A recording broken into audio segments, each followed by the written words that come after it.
Have you ever had to control a loud group of people? We know it's not a simple task.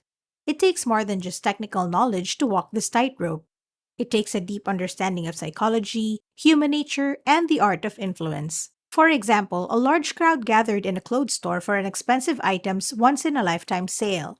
Chaos resulted from the low supply and steep discount.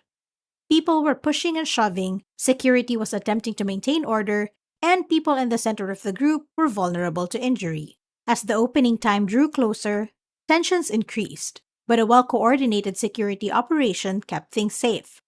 New research has cast doubt on the widely held notion that large gatherings invariably result in careless behavior. It's interesting to see that during times of crisis, people often band together and behave with a common goal in mind, demonstrating a preference for the larger good over selfish impulses.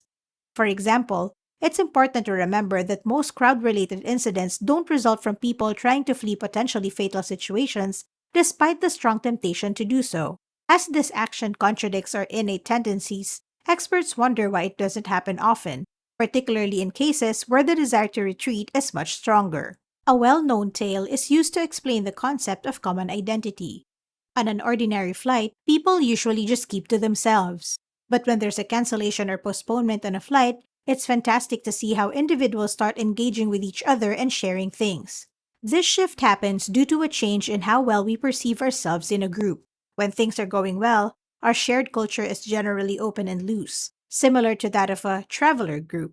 But during periods of uncertainty, people's sense of a shared identity grows more muscular, promoting cooperation. Studies have indicated that the group's identity and cohesiveness increase with the strength of its shared character.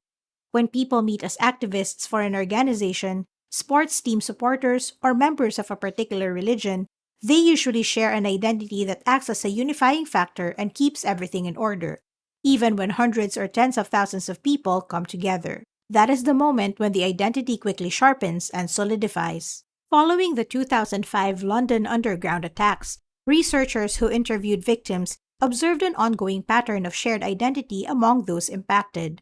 They discovered several examples of unselfish collaboration, even at the expense of their own security. There is always much cooperation in crowds in real life, far more than in fiction, where evacuations are usually more systematic and involve fewer crushed people. However, an even more surprising feature of the crowd dynamics data is the rarity of these events at times of peaceful disagreement, exactly when crowd behavior is at its peak. The last major stampede caused by crowds before this one was also caused by police action. It happened in Ethiopia in the 2016 riots. Although seeing a group of people during a riot is rare, seeing one that isn't linked to police action is highly unusual. An exciting viewpoint becomes apparent when we consider the opposite situation, which is the yearly Hajj pilgrimage. Almost 2 million Muslims travel to Mecca for this pilgrimage, one of the most significant occasions in history to honor the birthplace of the world's second biggest religion. Researchers studying the Hajj, a well-known Islamic pilgrimage centered on the Kaaba, Mecca's holiest site, have delved into crowd psychology. During the Hajj, pilgrims can choose to worship in two main areas, either on the open plaza surrounding the Kaaba, which offers an unhindered perspective, or the rooftops, which might contain pillars that could block the sight. An intriguing discovery was made after a poll of over 1,000 pilgrims, notably less crowd cooperation on the balcony. The main reason for this discrepancy is the heightened level of rivalry from the top places in that location. Conversely, riots frequently demonstrate substantial cooperation, usually void of the competitive aspect. This is typically explained by the individual's shared identity and underlying cause. However, planned events like the Olympics or festivals can result in dangerous crowd scenario, especially if ticket holders are outside the entrance because of a low admission flow. Open seating at concerts has both advantages and disadvantages. It is often preferred for its lively atmosphere and ability to engage the audience. Non-assigned seats have even occasionally been outright forbidden owing to security concerns. At many events, there has always been a tension between the excitement of accessible seating and the need for security. Following a tragic event in Cincinnati in 1979, a 25-year restriction was enforced. Due to the concert's overcrowding and its two entrance doors, a stampede broke out, causing 11 people to die tragically. If the tragedy is attributed to the crowd, Then insufficient security and design defects are also overlooked, contributing significantly to the disaster. People lose their composure in unstable situations. Therefore, crowd density was crucial. This tragedy emphasizes the importance of thorough safety procedures and efficient crowd control at live events. The laws regulating crowd movement at this point are more like changing conditions than any other type of regulation. What is now known as the WHO disaster was ultimately shaped by a confluence of factors, including the differences in safety protocols, the proximity of the front section of the audience to the stage, the distance of the back portion of the crowd, and the inability of the latter to do anything but ride the waves. Factors that came from an inadequately prepared venue and exhausted employees, in addition to factors that were outside the control of the audience. Subsequently, event planners commenced contemplating these factors and their underlying reasons in the aftermath of the tragedy. Although Cincinnati was the most radical of these, outlawing general admission concerts altogether, other American cities soon followed suit with stricter policies governing crowded activities. To better manage crowd dynamics, the National Fire Protection Association, a nonprofit charged with creating safety rules adopted at the municipal and state levels, significantly re-evaluated its life safety standard. Following the aftermath of the WHO disaster, the dynamics of live concerts and events have undergone a profound shift. At present, most seats are designated, and crowd managers and security personnel closely supervise the unassigned ones. Meanwhile, entry and exit routes are carefully thought out, redundant, and highlighted areas of event planning rather than natural operations. But the problem of overcrowding brought about by unsecured entrances and unscheduled sitting still needs to be solved. A terrible occurrence at the Pillars in 2004 claimed the lives of 251 pilgrims. In response, the Saudi government changed the Pillars' wall designs for easier crowd management. It helped a little, but not enough to fix the problem entirely. An additional 345 people sadly perished in a rush on the bridge access ramp in 2006. It appeared that small changes were not enough. Therefore, the Saudi authorities decided to redesign the entire structure altogether. The bridge was enlarged by 260 feet or 80 meters at the expense of $1 billion. In addition, 4 more stories were built to the top, and a sizable canopy was installed to protect walkers from the scorching heat.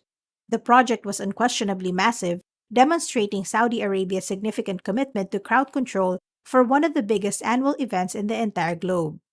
Exactly 20 years after it was built, the bridge can still handle more than 500,000 pilgrims every hour, proving its fantastic capacity to handle larger populations. The complex, magnificent, and expensive project has not eliminated Saudi Arabia's problems with traffic delays. The most catastrophic crowd tragedy of the century struck Saudi Arabia in 2015, close to this complex at the intersection of pedestrian Street 206 and Street 223, which leads into a simple T intersection with Street 204.